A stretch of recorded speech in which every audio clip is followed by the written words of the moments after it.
తెలంగాణ జాగృతి వ్యవస్థాపకురాలు MLC కవితక్క గారు ఈ ప్రెస్ మీట్లో పాల్గొంటారు. వారితో పాటు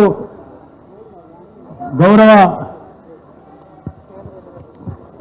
మాజీ ఎంపీ పెద్దలు కవిత గారు, మాజీ మంత్రివర్యులు సత్యవతి గారు, అదేవిధంగా మాజీ వైరా ఎమ్మెల్యే గారు సత్యవతి గారు, లలిత గారు, చంద్రావతి గారు, అదేవిధంగా మా ఉమ్మడి వరంగల్ జిల్లా బీఆర్ఎస్ పార్టీ ఇన్ఛార్జ్ అన్న బాలమల్లన్న గారు, స్థానిక మాజీ కార్పొరేటర్ సోదరులు కెప్టెన్ సతీష్ అన్న గారు, సోదరులు మాజీ ఐపీఎస్ బీఆర్ఎస్ పార్టీ నాయకులు సోదరులు ప్రవీణ్ అన్న గారు, ఎమ్మెల్సీ రవీంద్రరావు గారు, మాజీ శాసనసభ్యులు రవీణ గారు, మాజీ శాసనసభ్యులు నరేందర్ గారు, మాజీ చైర్మన్ వాసుదేవరెడ్డి గారు, అదేవిధంగా వేదికపై ఆశీర్వైనటువంటి హరిరామాదేవి గారు, మిగతా మిత్రులందరికీ కూడా పేరు పేరు హృదయపూర్వక నమస్కారాలు. త్యాగాల పునాదిపైన స్థాపించినటువంటి టీఆర్ఎస్ పార్టీ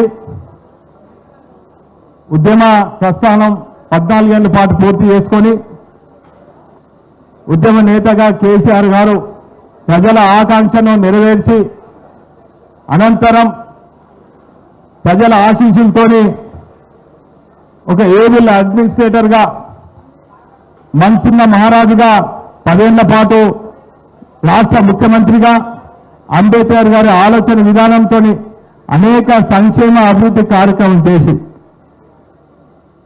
గత సంవత్సరంన్నర క్రితము కాంగ్రెస్ పార్టీ మోసపూరిత వాగ్దానాలతోని ప్రజలను మభ్యపెట్టి అమలు కాని హామీలతోని గద్దెనెక్కిన తర్వాత 15-16 నెలల నుంచి తెలంగాణ ప్రజలందరూ కూడా అన్ని వర్గాల ప్రజలు పడుతున్నటువంటి బాధలను ఒక ప్రతిపక్ష నేతగా మా శాసనసభ్యులకు ఆదేశాలు ఇస్తూ బీఆర్ఎస్ పార్టీగా అవతరించిన తర్వాత 25 సంవత్సరాలలోపు అడుగు పెడుతున్నట్టు ఈ శుభ సందర్భంలో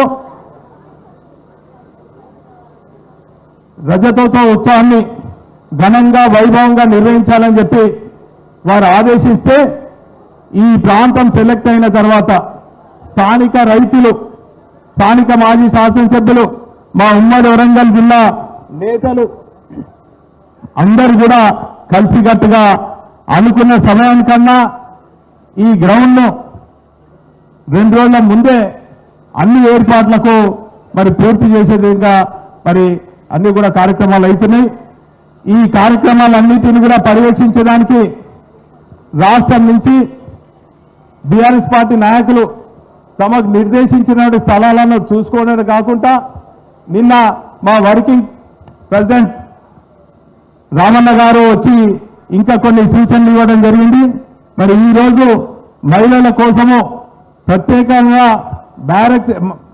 బ్యారికేడ్స్ ఏర్పాటు చేయాలి, ప్రత్యేకంగా బ్లాక్స్ ఏర్పాటు చేయాలని చెప్పి మరి కేసీఆర్ గారి ఆదేశం మేరకు కవితక్క గారు రావడం జరిగింది. మరి వారు కూడా మహిళా ప్రజలతో రావడం జరిగింది. వారికి కేటాయించినటువంటి స్థలాన్ని కూడా చూడటం జరిగింది. వారు కూడా కొన్ని సూచనలు ఇవ్వడం జరిగింది. ఇదే కాకుండా 2000 వాలంటీర్స్ను మా బీఆర్ఎస్ పార్టీ శ్రేణులు ట్రాఫిక్ జామ్ కాకుండా ఎక్కడ కూడా ఏం ఇబ్బంది కాకుండా వేలాదికి వస్తున్న వాహనాలను కూడా రెగ్యులరైజ్ చేసే విధంగా మరి వారికి కూడా కొన్ని సూచనలు రిటైర్డ్ ఐపీఎస్ సోదరు ప్రవీణ్ కుమార్ గారు వారు కూడా ఇవ్వడం జరిగింది. ఇప్పుడు కవితక్క గారు మాట్లాడిన తర్వాత వారు కూడా 2 నిమిషాలు మరి ఈరోజు సెక్యూరిటీ గురించి కూడా వారు మాట్లాడడం జరిగింది. ఆ విషయాలు కూడా వారు ప్రస్తావిస్తారు. మీరు